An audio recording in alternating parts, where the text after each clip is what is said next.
So today we're working in partnership with Stanford Global Anesthesia. We're talking about oxygen therapy in children. This is the third of our series in the oxygen series, Care of Pediatric and Adult Patients. We have a great panel today. We have Dr. Andrea Murray, Anesthesia, Perioperative, and Pain Medicine at Stanford University.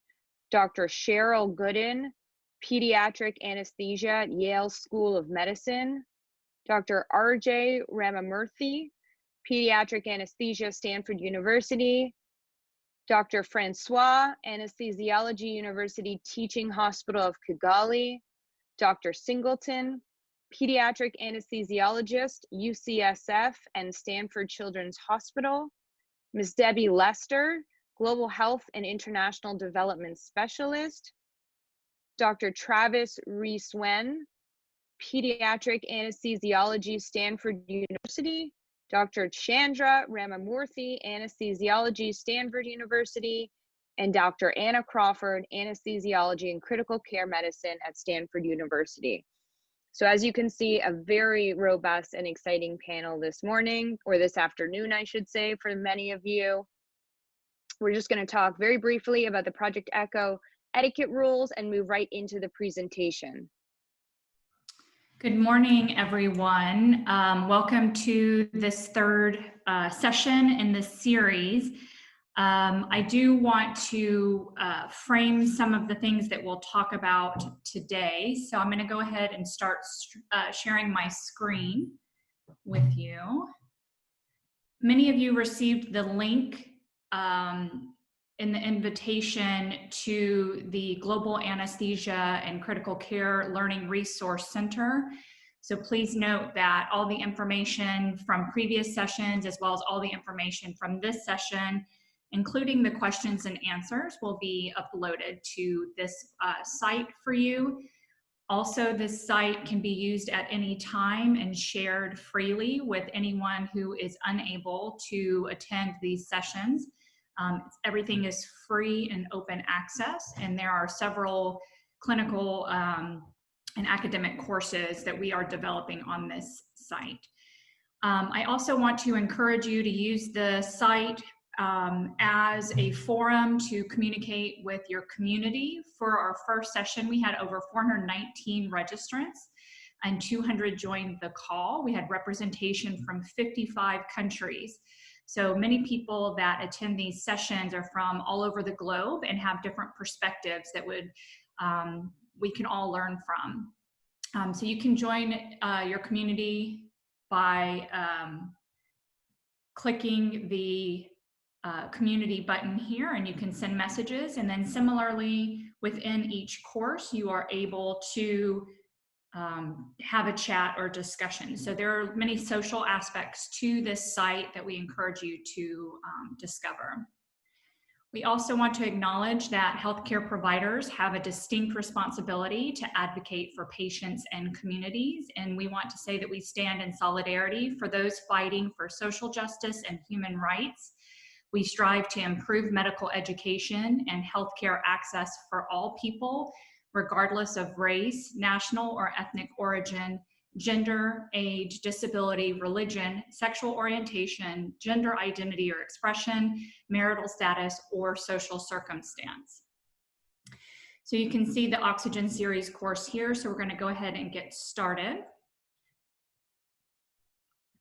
There are some key messages for why we're doing the Oxygen Series and discussing oxygen therapies in both children and adults. The first is that childhood pneumonia is the leading cause of death in children under 5 years of age. Oxygen is the first-line therapy for patients with severe acute respiratory infections and acute respiratory distress syndrome. And hypoxemia increases the risk of death, but is very easily detected using pulse oximetry. Pulse oximeters and oxygen therapies can actually decrease patient deaths by 1/3. So this frames for us the importance of this understanding of how to deliver oxygen therapies to our hypoxemic patients. So you can see session 1, we discussed diagnosing hypoxemia, the definitions, and how to detect it using pulse oximetry. For those of you who were able to join session 2 with Lifebox, they used some of their materials for triaging hypoxic patients, which was an excellent session held on June 3rd. So today we're going to start session 3, which is delivering oxygen therapy in children. And what I'd like to do is start off with the video we saw previously of a child in respiratory distress. And for the participants and the audience, I would like for you to type in the chat box the clinical signs that you see when you view this video. So we'll go ahead and do that now. So type in the chat window or the box what you see, clinical signs and symptoms of pediatric respiratory distress.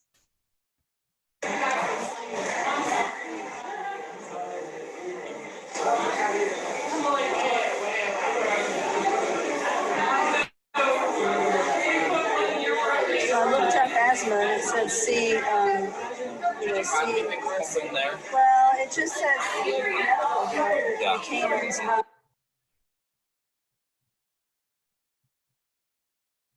Okay, were you all able to see that video? Yes, thanks, Travis. Okay, so Rachel is answering some questions. Brad, thank you. What else do you see in that video? How would you describe the child's mental status?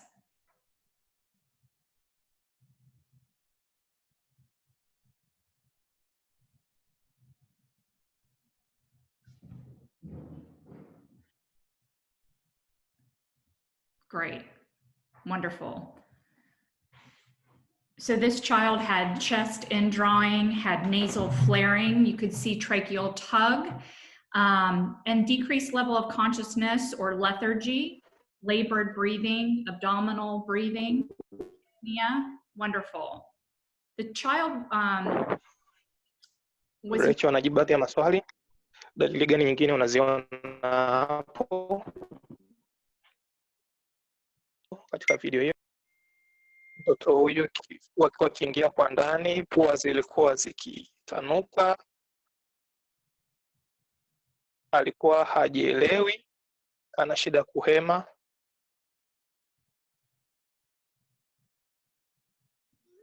anapumulia tumbo.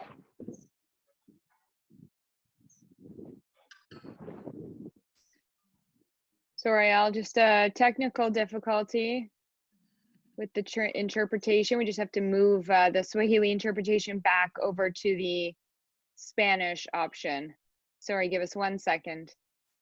No problem. We're still seeing great descriptions in the chat window. Tunaendelea kuona dalili zinaelezewa kwenye dirisha la kuchat. Dr. Jobin, can you re-accept your interpretation button, please?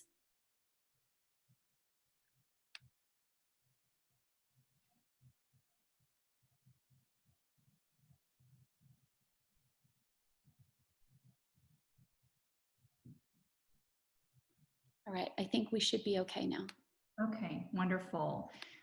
Do any of our panelists want to describe any other clinical signs that we missed in the chat window in our descriptions?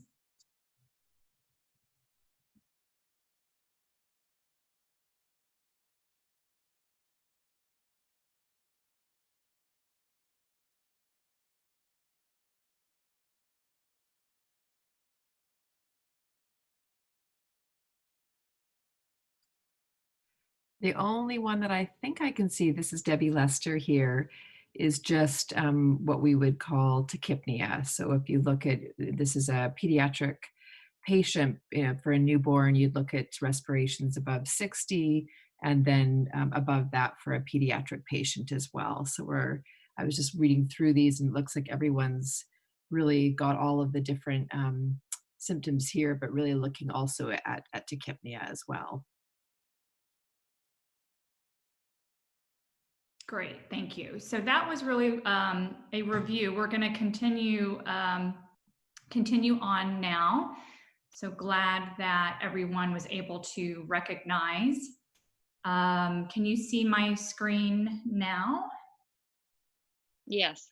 Okay, wonderful, thank you. So we're gonna go ahead and move on to talk about non-invasive oxygen therapy in pediatric patients. And then at the end of this short video, it's only 4 minutes, we will again stop for discussion. But throughout the video, if you have questions, please feel free to type them in the chat box.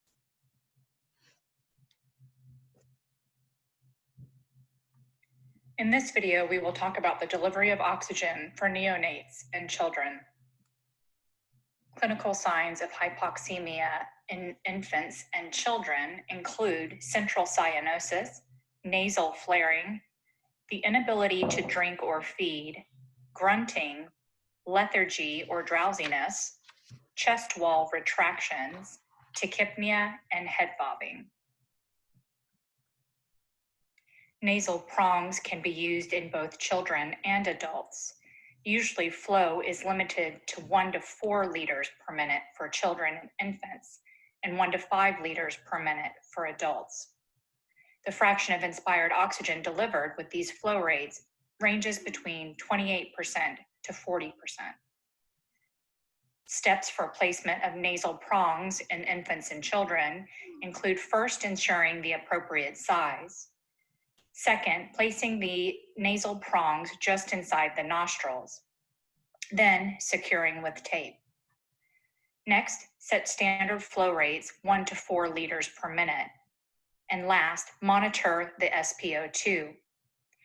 Providers must note no humidification is needed with low flows, and there's no risk of gastric insufflation with these normal flows. Nasopharyngeal catheters are another oxygen delivery system for infants and children. The flow for nasopharyngeal catheter ranges from 1 to 2 liters per minute, and the FiO2 ranges from 45% to 60%. The first step for placement of a nasopharyngeal catheter in an infant or a child is to measure the distance from the child's nostril to the tragus of the ear or the inner margin of the eyebrow. Next, insert a 6 French or 8 French catheter to the distance marked by the previous measurement. Third, set the flow rate at 1 to 2 liters per minute. And fourth, check for mucus obstruction and clean the catheter twice per day. With these low flows, no humidification is needed. If a nasopharyngeal catheter is unavailable, a nasogastric tube can be used if the tip is removed. Maximum flow is 4 to 5 liters per minute. This table illustrates the standard flow rates for neonates, infants, and children, where the flow of 0.5 to 1 liters per minute is used for neonates, 1 to 2 liters per minute for infants, and 1 to 4 liters per minute for children. Higher flow rates require humidification to avoid drying of nasal mucosa.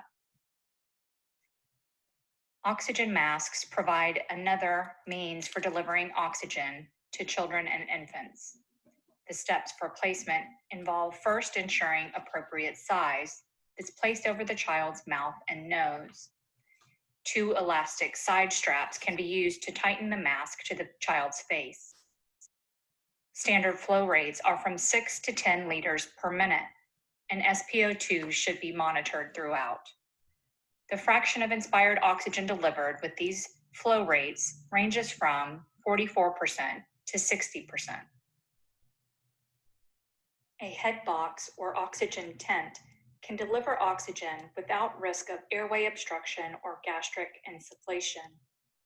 Exact FiO2 must be measured by placing an oxygen analyzer close to the child's mouth.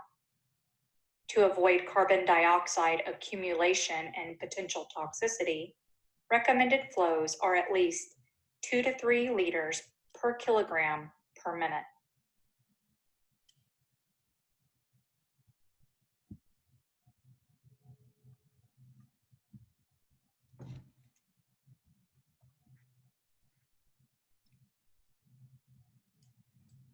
Okay, Questions about oxygen delivery devices in children?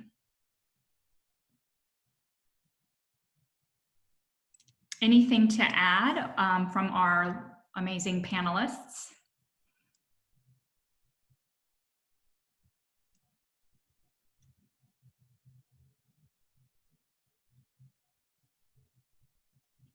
Debbie, do you mind commenting on the oxygen delivery devices you have used the most in your work? Yeah, I'd be happy to. We mostly also thinking about the newborn population and a lot of low resource settings, we do see a lot of low birth weight infants as well. So we look at some of the delivery systems are a little bit different when you're looking at birth weights, under 1,500 grams. So mostly what seems to work is delivering oxygen by nasal cannula for that population of patients.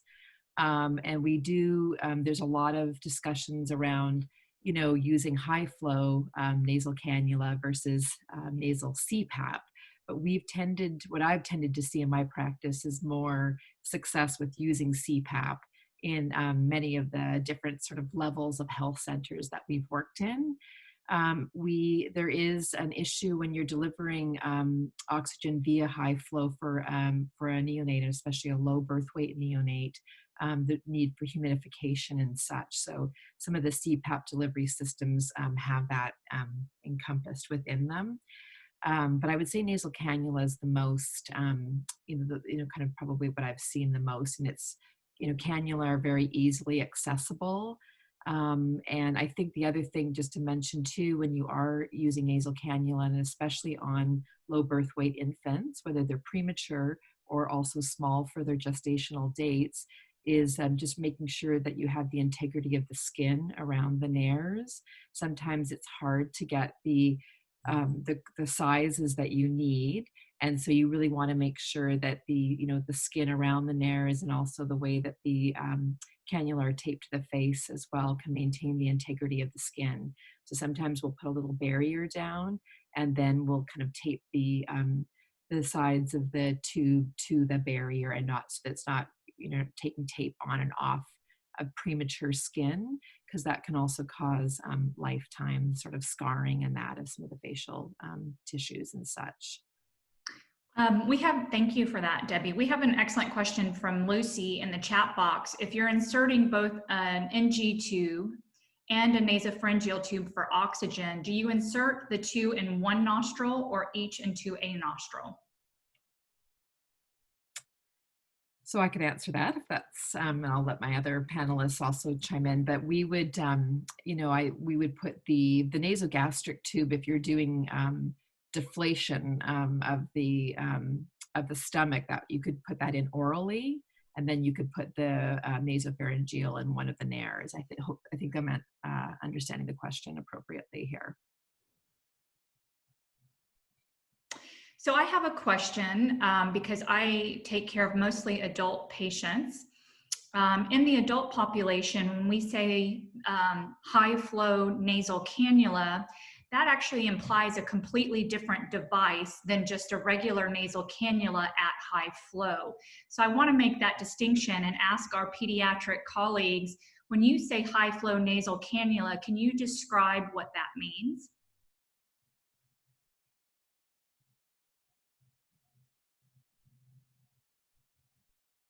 Dr. Travis, would you mind?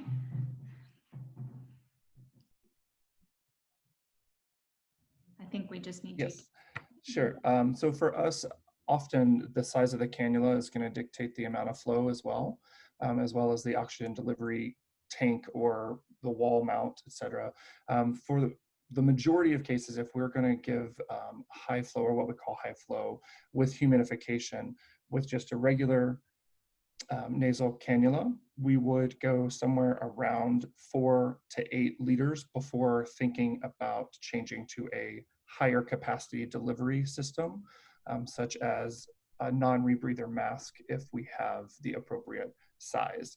So I think the definition of high flow would depend on the device itself that you have available at your specific hospital. Andrea, do you have something to add? Sorry, I was trying to type in the chat box. Answer the question. No, I think you covered it.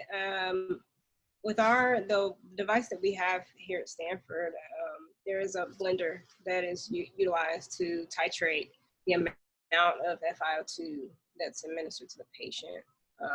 So you can adjust the FiO2 and you can also adjust the amount of flow that goes to the baby. So that's the only thing I would add. Great. Anna, I think The blender point is really important. I was going to add one more thing. Because we're concerned about possible insufflation of the stomach for these little children, most authors here and most of the research I've seen would limit the amount of flow to, I believe, 2 liters per kilogram per minute. And that seems to be a reasonable rate to avoid insufflation of the stomach. And that's while using a nasal cannula. Correct. Okay, wonderful. Anna? Yes, It's sir. Mark. Hi, It's Mark. Mark Singleton. Hey, good morning. Oh, sorry. This is an interesting discussion, and I think at its most basic level, since we're talking about non-invasive oxygen therapy in small children, it's important to, and however you deliver that, really what you're doing is enriching the inhaled content of whatever the patient is breathing. So we have to keep in mind that these patients are moving very small tidal volumes. So very small amounts of air are moving back and forth through the breathing column. And what our goal is to increase that oxygen content of what they're breathing. So, a lot of times I see tubing that's laying near the patient's face and it's blowing some oxygen in there. And I think that that's the utility of providing some sort of device that actually goes into the nasal pharynx that delivers that oxygen into the actual anatomic airway, so that those small amounts of air that are moving to and fro have the ability to have increased oxygen content. So however you achieve that, whether it's by putting an environment over the whole patient's face, or by delivering that increased oxygen content directly into some component of the upper airway, and typically we're talking about doing that through the nasopharynx, that's the concept here. How that gets accomplished depends on what resources you have available. So I think this idea of putting a little feeding tube into the nasal pharynx is a good one. I mean, that's something you can find around most places. And I think that's very much more effective than often what you see is humidified oxygen maybe blowing by the patient's face or something like that. So I always find it really helpful to think about the actual elements of what am I dealing with here? A patient who's breathing, these tiny little breaths back and forth, and what am I trying to accomplish? I want those breaths to contain more oxygen molecules, and how that gets accomplished depends on what you've got available. Great, thank you for that, Dr. Singleton. And I think that helps to address some of the questions I've seen in the chat box. One is, do you have a special catheter that you use for nasopharyngeal catheters? And we just discussed that if you have a small NG tube, that we could use that as well. I would like to, there's a couple other questions that are recurrent through the questions that were submitted previous, and then some that are in the chat box. And one is around something that Dr. Travis mentioned, which is gastric insufflation. So I'd love for our panelists to comment on how that happens and when that happens, the risk of gastric insufflation, and how do we avoid gastric insufflation.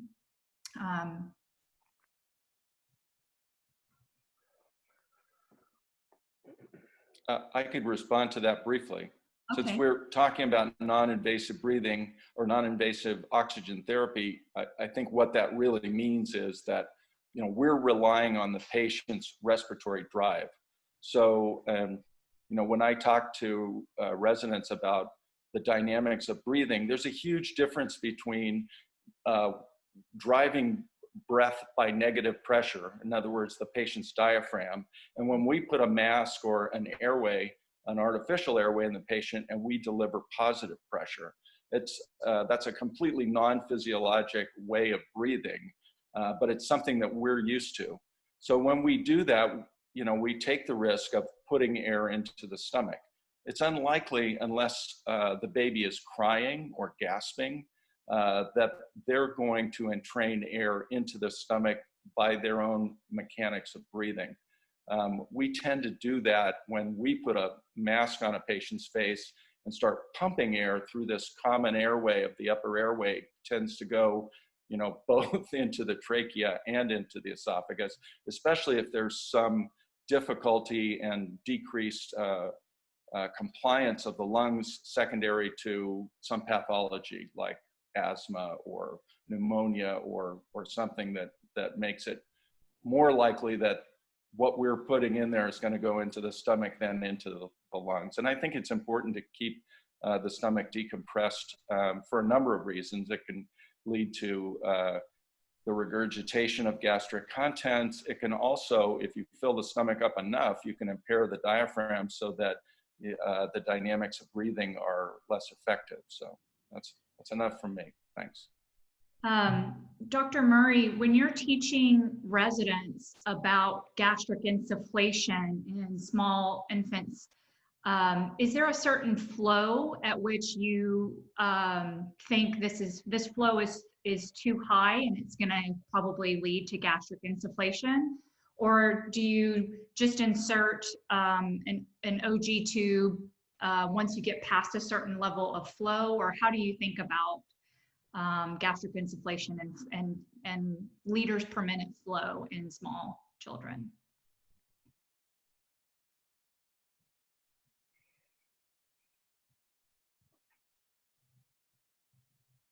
I'm just wondering if there's a certain flow at which you would think you need to insert a tube in the stomach.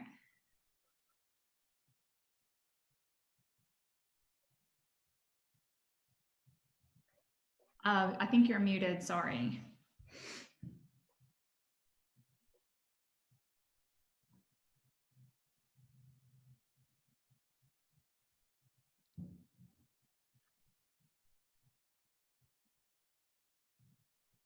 Sorry, Andrea, we can't hear you.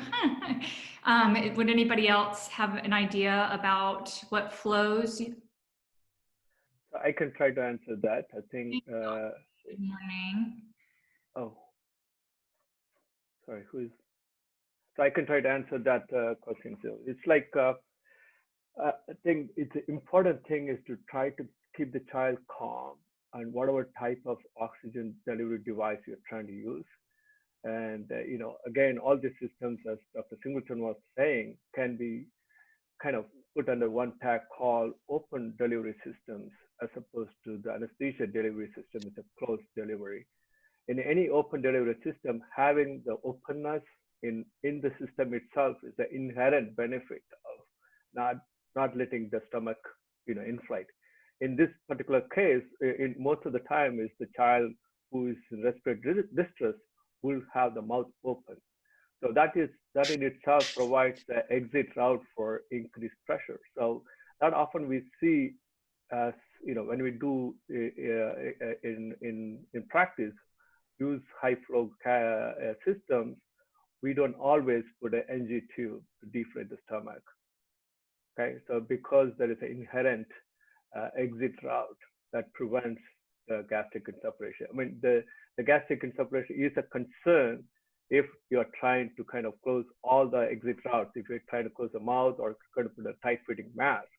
But if any of these open systems, nasal cannula or, you know, oxygen tent or even, you know, this thing that we've been talked about, it's like just being vigilant is the key. Great, thank you so much. You also mentioned that at higher flows, humidification is necessary. Is there an agreed upon liters per minute flow at which you would begin humidification, or is that weight-based or age-based for children? most people, including adults, can tolerate flows up to 4 liters to 6, through the nasal cannula without humidifications. Beyond that, the velocity of the flow creates excoriation of the tissue, can cause more tissue trauma, and can cause nosebleeds. So beyond that 4 liters, you should probably be thinking about active humidification. Wonderful, thank you. And Anna, I was just going to add, in terms of kind of looking at abdominal distension and kind of deflation, what a lot of our clinicians can do is just take a baseline kind of abdominal girth measurement if they want, and just, and always have that, even if you don't put an orogastric tube in at the beginning of therapy, just you'll have that baseline. So you'll be kind of watching that. And if you don't see a decreased work of breathing and you're not sure that your therapy is being successful, then that's always something you can keep in the back of your mind. And many clinicians, when they're starting CPAP, will just put an orogastric tube in as part of kind of their initial as they're initiating therapy, and some may wait and just kind of watch and see if that's going to become an issue. Wonderful, thank you so much. It's a great And idea. if I could add to that as well. Yes, please. Hi, good morning, Cheryl Gooden. So with the high flow systems, I do tend to use more of an orogastric tube, and talking about the higher flows, meaning the 6 and above, particularly in the smaller infants. I think it's it's more important in that situation to use it, certainly in the high flow, compared to using the use of a nasal cannula. And I do agree with humidification. You asked the question as well. With those higher flows, for sure, above 6 liters, my inclination is to humidified oxygen in that situation as well. Okay. So one question. Apologies, if you're not speaking, would you mind to mute, please? Thank you. One question in the chat box for the team is, if I capture correctly and we have to change the nasopharyngeal tube regularly, how do you prevent a sudden change in oxygenation while you're changing the tube? So it's recommended that you remove the tube and clean it from secretions and make sure it's not blocked periodically. So when you're changing that tube, how would you recommend people maintain oxygen delivery?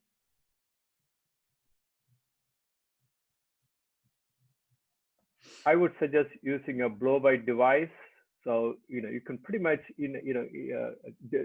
create your own blow-by device using a plastic kind of cup or something, and then you can connect oxygen tubing to it and have it blow by as you're trying to change the nasal cannula.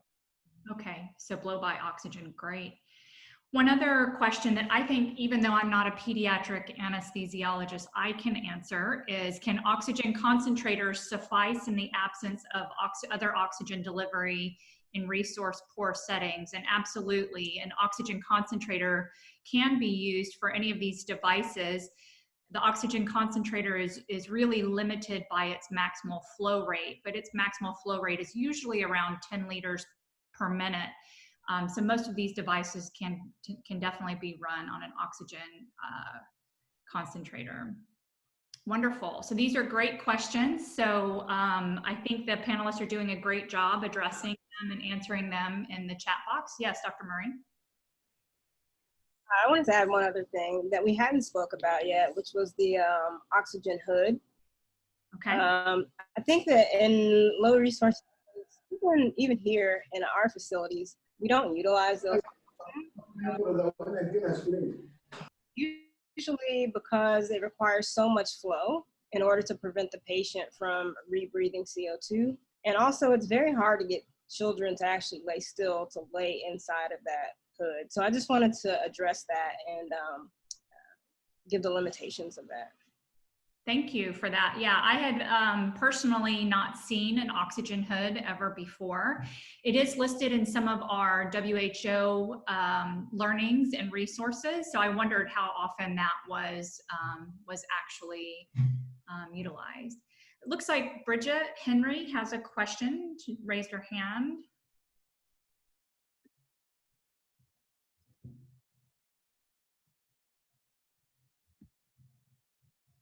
I'm not sure how to unmute, but.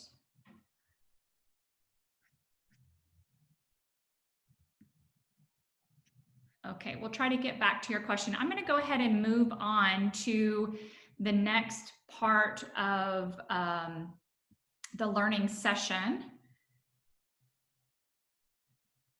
which is a case discussion. And actually, the case discussion is listed on the Learning Resource Center as well. So what I'm going to do is share my screen again, and we'll ask certain questions about oxygen hypoxemia and oxygen delivery, and have you answer questions in the chat box. And then we'll have discussion around those questions. So here we go again. So what is a normal SpO2, and what are the factors and considerations for determining normal SpO2? So this is an assignment, it's listed as an assignment in the Learning Resource Center, but I think it's a good question just for discussion. So what is normal SpO2? What are the factors and considerations for determining normal SpO2?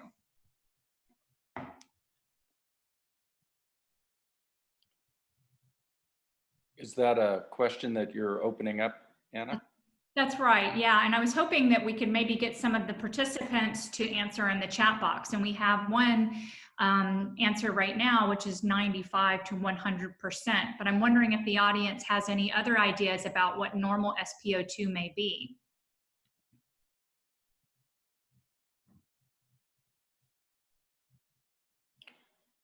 While people are putting that answer out there, and first of all, I would say that 95 to 100 is a good answer for most people who live near some coastline. But we also have to keep in mind that although all of us all around the planet are breathing 21% oxygen, we tend not to think so much about the partial pressure of the atmosphere that we're breathing, and it varies by altitude. So if we're up in a high mountain somewhere where we live at high altitude, then we're breathing a lot less oxygen molecules for each breath of 21% oxygen that we take into our lungs. So there, I know that when I am above 10,000 feet, my SpO2 is definitely not, 95 to 100%. And, when I've been at high altitudes, I've been surprised to measure it in the high 80s, and note that I'm a little bit short of breath when I'm getting up in the morning and even changing my clothes. So yeah, depends on where you are and what you're breathing. Yeah, that's an excellent point, and definitely one that I wanted to be raised. I think one of the other things that we should point out is in the chat box, we have anywhere from 95 to 100, 94%, 93%, 92 to 96, 93, 90, etc. So there's a lot of variation. I think most of us would agree 100% is perfectly great. But the lower end of normal is not well defined, and there's a reason it's not well defined. The SpO2, which we use to measure oxygen saturation, really only gives us an idea of how well the hemoglobin is attached to oxygen, and it doesn't necessarily give us much information about hypoxia, which is whether or not our cells are receiving enough oxygen. So the exact level at which hypoxia occurs when you have hypoxemia, which is different, is not well known. Some other people in the chat box are also making great points that it depends on if you have an underlying lung disease or disease state, and that the normal oxygen saturation for those patients may actually be lower. And I know that's definitely true in adult patients, but I would assume it also is true for some pediatric conditions as well. So those are all great answers. Anything else to add to that? As long as you are talking about oxygenation in a pediatric patient, pediatric population, so all depends. So if you go to the situation where you are giving oxygenotherapy, and then you go to neonates, of course, I don't think you will be considering aiming to have 100% as a normal oxygenation. So here you have to think about, is a patient on oxygen or not on oxygen? So those are two situations which are different. Again, you have to think about also the age of the patient, but also the underlying condition, as you were saying. Thank you. Murakoze Jane. This is Dr. Francoise from Rwanda, who is a pediatric trained anesthesiologist and the residency program director, and one of my very good friends. So we talked about the effect of altitude, and we talked about also in newborn infants in the first 1 to 2 hours. And again, I would defer to my pediatric colleagues, but in the first 1 to 2 hours, newborn infants may not have a normal or high oxygen saturation. They typically would sat around the upper 80s, so around 88% perhaps, and it takes a couple hours for that saturation to go above 90. And then we also need to remember that in patients that have increased oxygen utilization or oxygen demand, we may actually want to target a higher SpO2. So some instances might be increased metabolic demand due to inflammatory conditions, severe anemia, congestive heart failure, brain injury, and then any critically ill children with emergency respiratory signs. So we'll move on to the next question. Mary brings her 10-month-old child to your clinic. The infant has an SpO2 of 92%, but has central cyanosis. Does this child need oxygen? So I'm going to type it also in the chat box.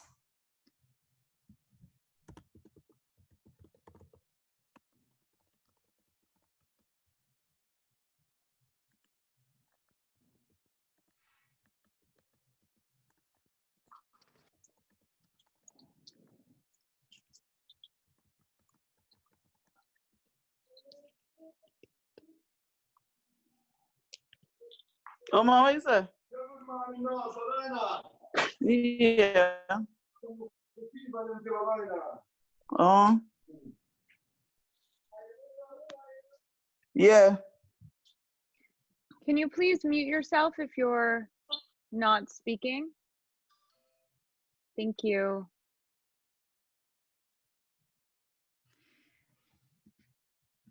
So most people agree that the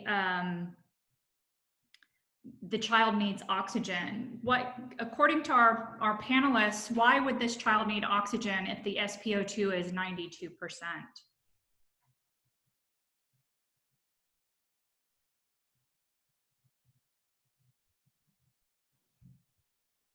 Evidence of central cyanosis.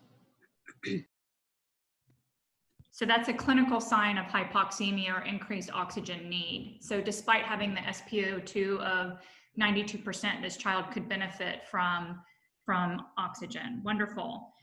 So your pulse oximeter, this is the next question. Your pulse oximeter stops working and you do not have another one. The child's SpO2 is now unknown, but she's breathing quickly and grunting. Would you provide her with oxygen?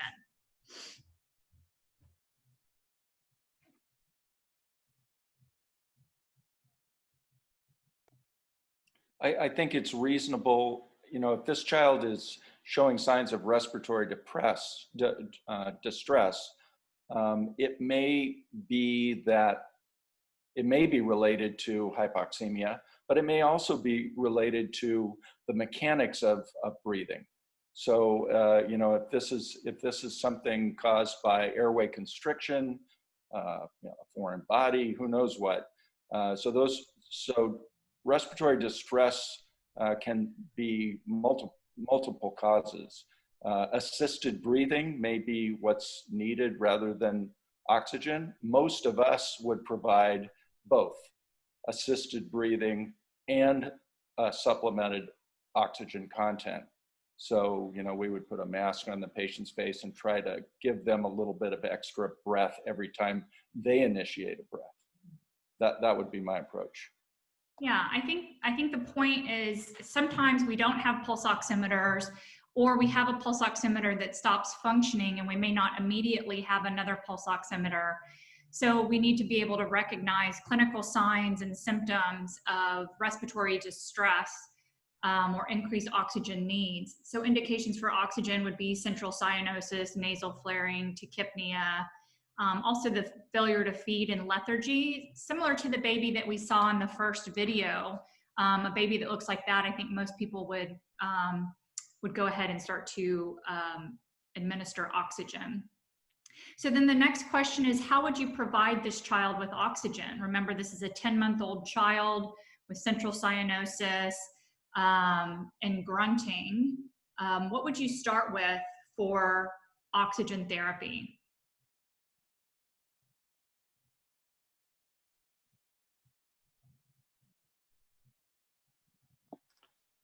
Yeah, and I'll just say again, this is Mark, that really the clinical description of this child tells me that what's needed more is mechanical assistance rather than increased oxygen content.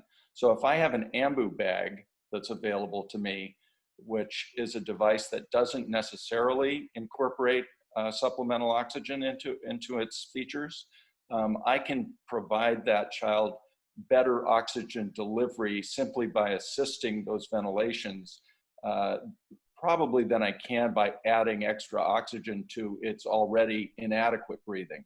So, you know, both are good, but if you gave me the choice, do I want oxygen or do I want to mechanically aid this patient to breathe, I would take the mechanical part before the oxygen part. So that the mechanically or manually is what I would probably say. Manually ventilating a child or an adult is a completely different skill set than just administering oxygen delivery. What about this child, Mark, makes you feel like you would want to actually assist ventilation manually using a bag or mask system? Well, when you said grunting, I mean, that was the first thing that I focused on, you know, and I'm picturing a child who's really laboring to breathe. So, and also you make a good point. When I said mechanical, I meant mechanical in the engineering sense rather than machine versus hand. And so if the patient was not grunting and was simply showing cyanosis or lethargy, would you, and you just wanted to administer oxygen, with what oxygen delivery device and flow, how would you decide what to start with?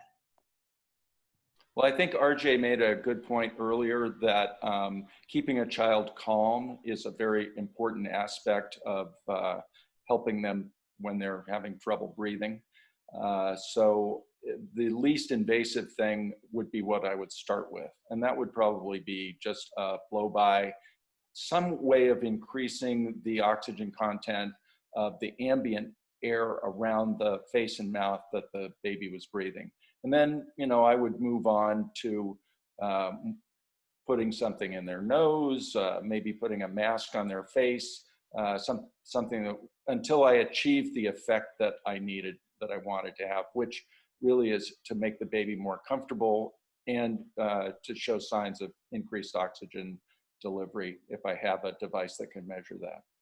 So when we talk about blow-by versus using a nasal cannula versus using an oxygen mask, one consideration is patient comfort. Another consideration is the amount of flow that is necessary to use each device. And this is particularly important for our colleagues that have limited resources. If you were to consider the amount of oxygen needed for example, blow-by versus nasal cannula, would that change your decision?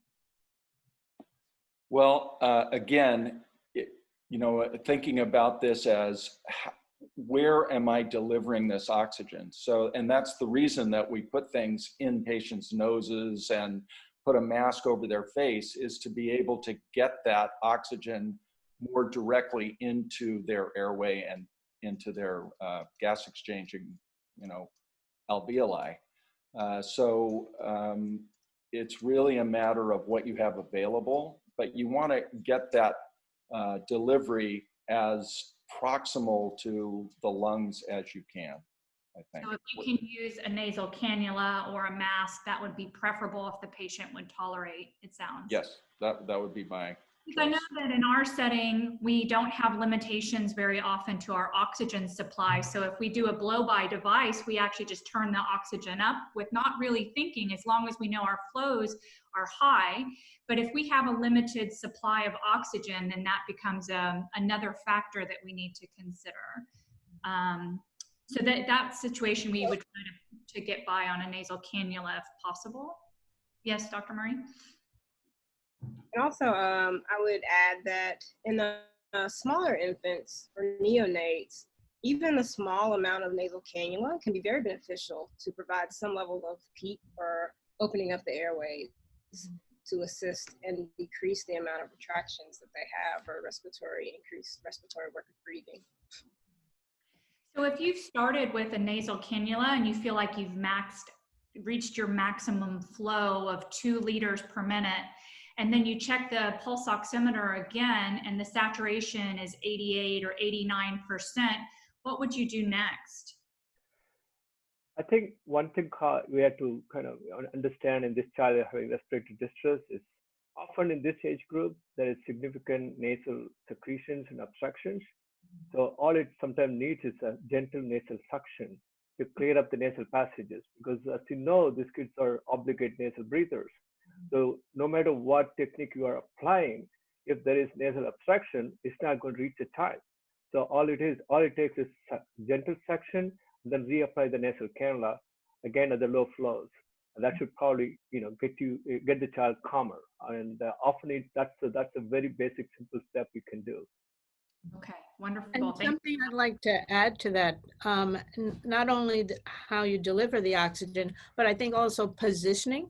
Look at how your patient is positioned at that moment in time. Is there something that you can do to maybe extend the neck a little bit, maybe putting a small shoulder roll under the patient, and or maybe even turning the patient on their side.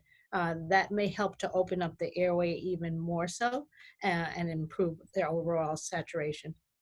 Great, wonderful. Also, Anna, I was going to just say, just to add to all of that, something that I have seen is sometimes when there's a need to reuse nasal cannula, if they've been washed or and I've seen that in a few settings, then I've seen the integrity of the actual cannula that's been compromised or occluded. So it's always, I think, in any setting when you're not seeing the desired changes, is to really kind of do a quick equipment check as well.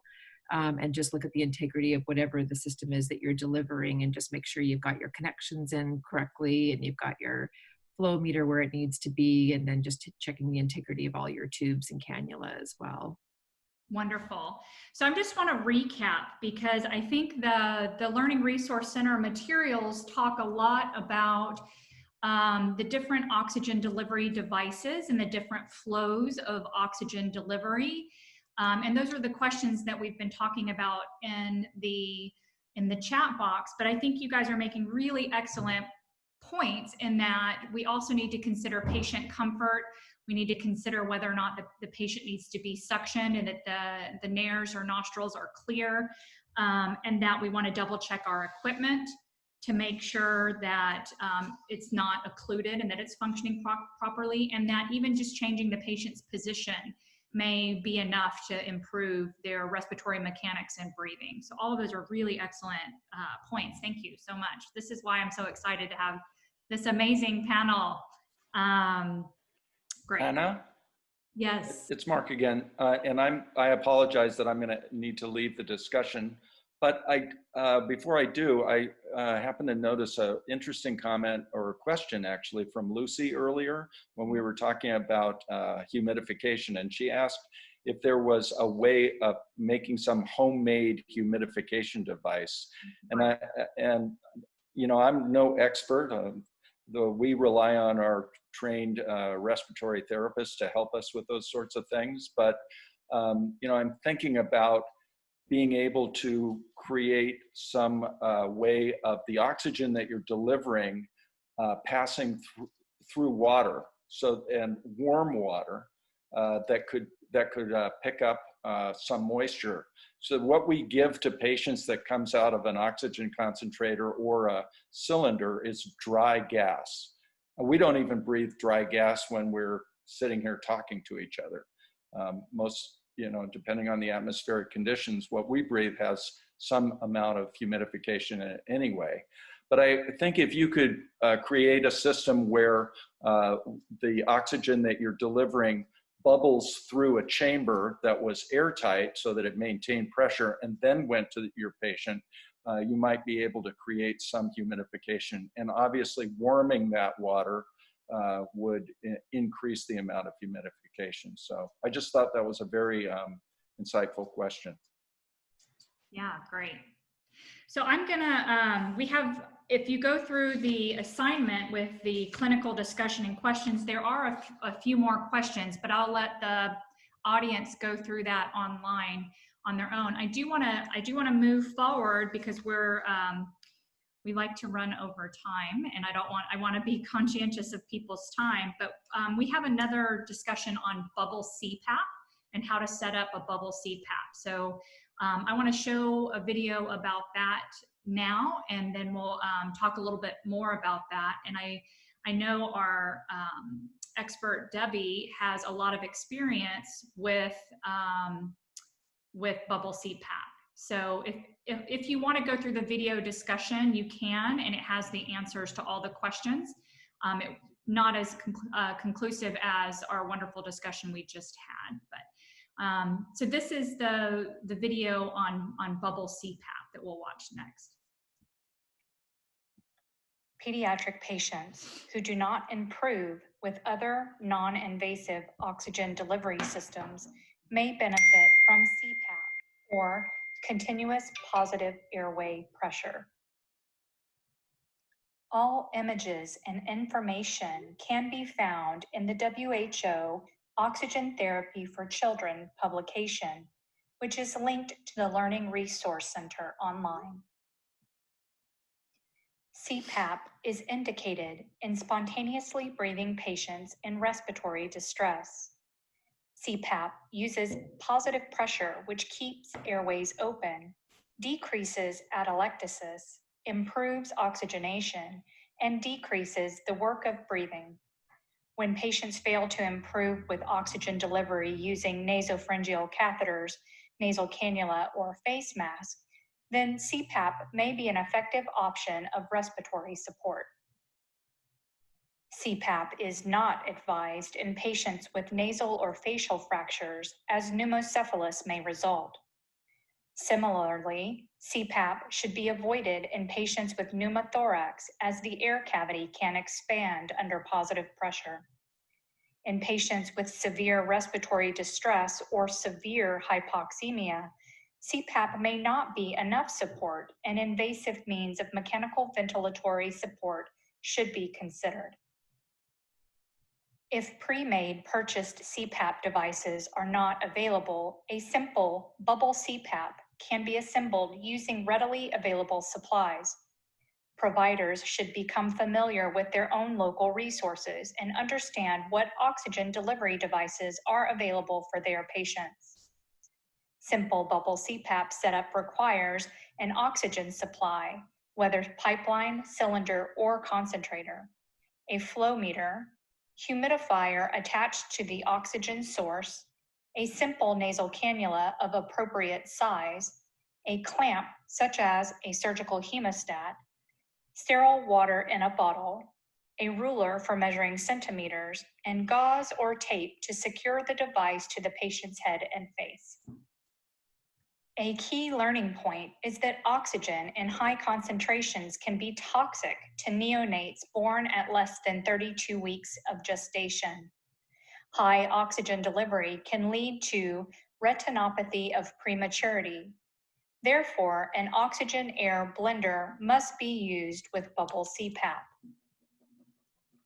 The steps in the setup of a simple bubble CPAP are as follows. First, cut one side of a nasal cannula tubing. 2, clamp the short end of the cut segment. Number 3, connect the end of the oxygen tubing to a humidified oxygen source and flow meter. Number 4, immerse the long end of the cut segment into sterile water at the desired CPAP depth, measured in centimeters of water. Number 5, begin oxygen flow at 5 liters per minute. Number 6, attach the nasal cannula to the patient, ensuring a good seal in the nostrils. And number 7, look for bubbles in the water bottle to confirm CPAP is being delivered.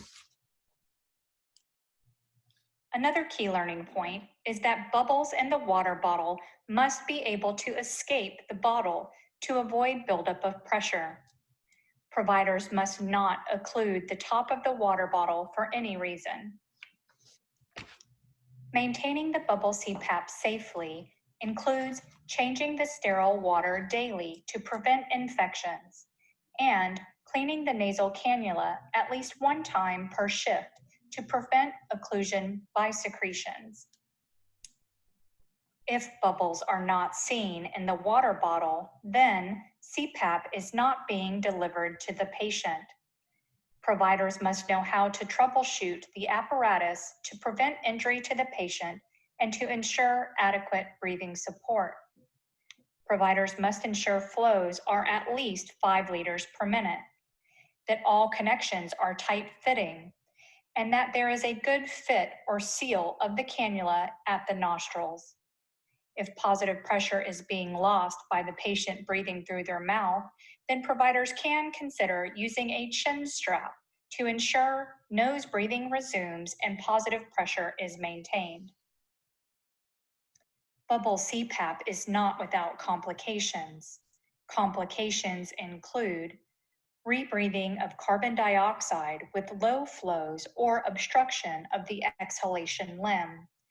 It is important to always verify and reconfirm bubbles are in the water bottle. Gastric insufflation can occur from the positive pressure generated by the system.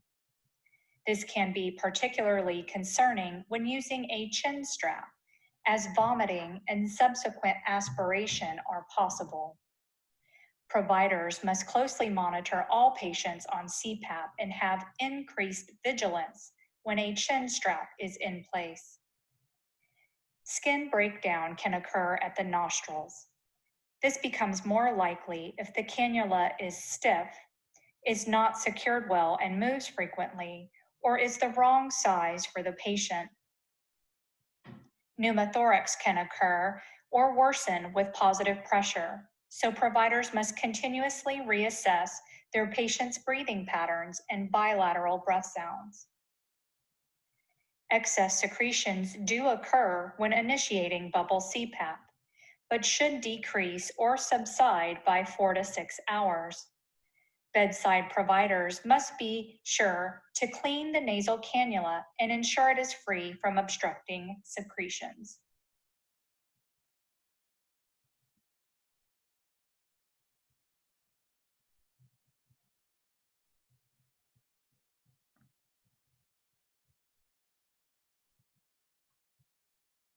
Wonderful. Okay, so some of the questions, one is referring to oxygen toxicity. For humidification, do we need sterile water? I would say yes. Oh, wonderful. Thank you. Dr. Murray is already answering all of these questions. So, Debbie, you're still with us. Do you have anything to add about the bubble CPAP? I want to point out to participants first before she answers the question. There is a longer video on the Learning Resource Center, which I will show you where it is. So after the bubble CPAP video, there is another Open Pediatrics. It says demonstration of bubble CPAP. This video is much longer, so we're not going to play it today during this session, but it is available to you online. And then there are also resources regarding the WHO's administration of oxygen. This article goes through the different forms we talked about today with the nasal cannula, nasopharyngeal catheter, etc. Using the Silverman-Anderson Respiratory Severity Index. These are just other resources available to you I want to go through quickly. And then this is a link to the oxygen therapy for children from the WHO. So you can use those resources. And again, there is a longer video regarding how to actually go through the setup of bubble CPAP, and you can see them setting it up. So it's a little bit more interactive and demonstrative. So Debbie, I know you had some other concerns about bubble CPAP and a lot more experience than I have with bubble CPAP. So were there any comments you wanted to make about that video? Oh, thanks, Anna. I think the one thing, I think those resources are really, really helpful for all of our clinicians. And I think just a couple of findings kind of through the years and working with some of our colleagues across the world.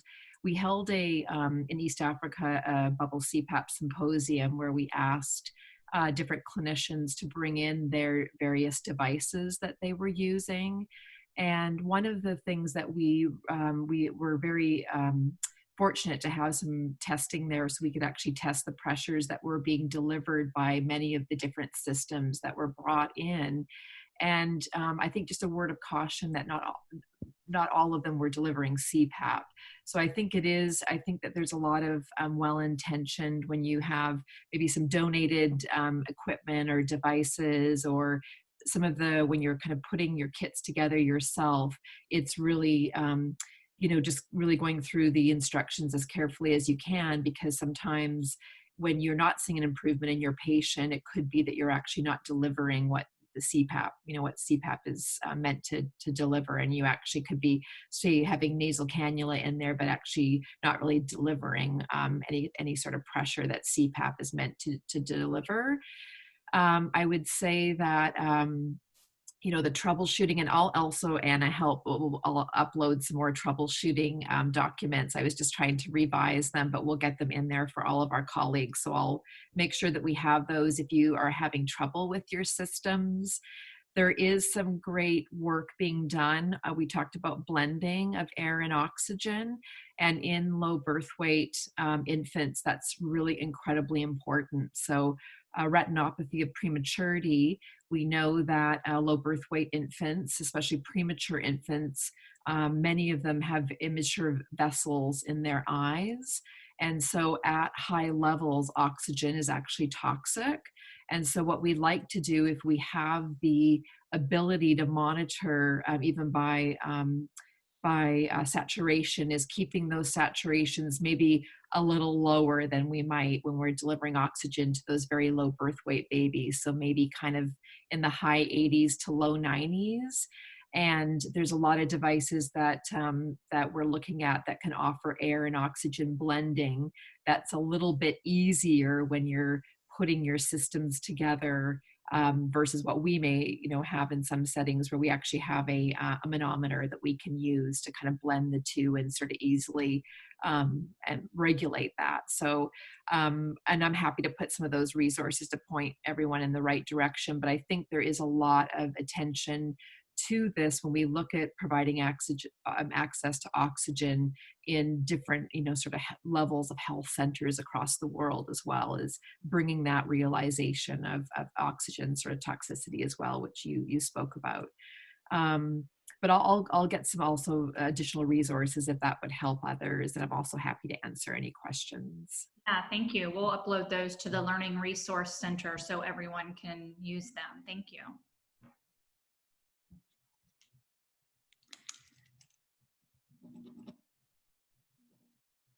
Okay, so that concludes the delivery of all the content that we wanted to discuss today. If there are additional questions, feel free to put them in the chat box, or again, if you want to use the Learning Resource Center, you can use the comment and community features to send us questions and concerns. And even if you have feedback about the Learning Resource Center, you want more information or more materials, we would be happy to upload and meet you where your needs are. There is a quiz online. I encourage all of you to take the quiz and see how much of this information you retained. All the answers are also obviously online as well. I also want to thank, with sincere gratitude, the amazing panel of experts that we had today. I'm really grateful to you for volunteering your time to help with this discussion of oxygen delivery in pediatric patients. So thank you, thank you, thank you for coming today. So this will be the end of our session.